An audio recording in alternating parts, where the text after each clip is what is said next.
Yadda za ka buɗe wallet ɗinka ta eNaira. Jama'a assalamu alaikum, barkamu da kasancewa da ku a wannan bidiyo. A bidiyon mu na yau insha Allah zan nuna muku yadda za ka buɗe wallet ɗinka ta eNaira. Kamar yadda kuka sani a kwanakin baya idan ka zo buɗe wannan wallet ta eNaira, za ga idan ka sa bayananka za ka ga ya wuce maka. Saboda haka CBN sun yi updating na application ɗin yadda za ka buɗe shi cikin sauƙi. Saboda haka kamar yadda kuke gani, da zarar ka buɗe application ɗin ka zai buɗe maka wannan fuskan kamar haka. Zai nuna maka inda za ka sa email ɗinka da password ka yi login. To kai tsaye mu yanzu ba login za mu yi ba, za mu yi sign up ne. To kai tsaye za mu zo a ƙasa za ka duba gashi nan I don't have an account, kawai sai ka taɓa shi kamar haka. Da zarar ka taɓa shi kamar haka zai nuna maka sign up a nan wajen, kawai sai ka taɓa sign up. Da zarar ya kawo ma sign up, abin da za ka yi a nan shine za ka sa number wayarka, sannan a nan za ka sa email ɗinka da kake so ka yi wannan register da shi.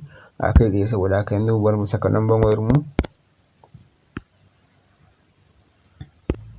Da zarar ka sa number wayarka da email ɗinka, kawai za ka taɓa continue kamar haka. Da zarar ka yi continue a nan wajen za ku ga an ce maka 6-digit token. Enter the 6-digit token to your email address. Za a turo maka da wasu code guda 6 wanda za a turo maka a email ɗinka. Kai tsaye zai ka fita ka yi minimizing ka je ka buɗe cikin email ɗinka, ka ɗauko wannan lambobi da aka turo ma.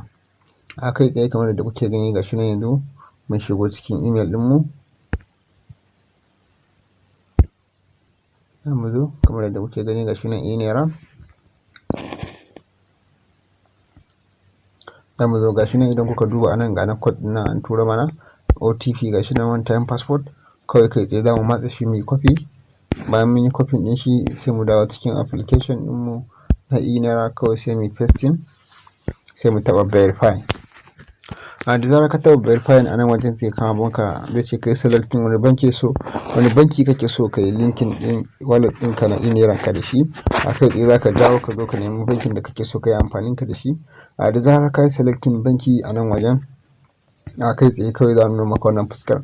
Za a ce ka sa password sannan ka yi confirming. Sannan a nan wajen idan ka duba za ka ga gashi nan an ce ma maximum of 12 characters. Sannan abin da suke so anan suna so passport ɗin naka ana so ya kai guda 12. Sannan a ƙasa ga passport match. Sannan passport ɗin za ka sa a sama, za ka sa a ƙasa, sannan kuma duka kala ɗaya. Saboda haka yanzu bari mu sa passport ɗinmu. Kamar yadda kuke gani gashi nan mun riga mun sa password ɗinmu nan gashi nan guda 12. Sannan abin da ban gaya muku ba shine a nan wajen sun ce tick strong passport can be created. Abin da ake so a nan wajen shine ana so idan ka tashi saka passport ɗin ka haɗa da nambobi, capital letter da small letter, sannan kuma ka haɗa da characters. Abin da ake so ka haɗa da capital letter da small letter sannan da nambobi. Kai tsaye za mu taɓa continue. Da zarar ka yi continue a nan za ka sa first name ɗinka da last name, sai date of birth, sai select state. Za ka sa account number ka da BVN ɗinka. Kai tsaye kawai sai ka taɓa continue. Saboda haka mu yanzu bari mu cike bayananmu. Da zarar ka kammala cike bayananka, bayan ka saka komai da komai, sannan a nan za ka zo ka taɓa wannan tick ɗin, kawai sai ka taɓa continue kamar haka. Kamar yadda kuke gani gashi ne zai mu riga mun taɓa continue, yana searching. Ya ce mana last name is not match.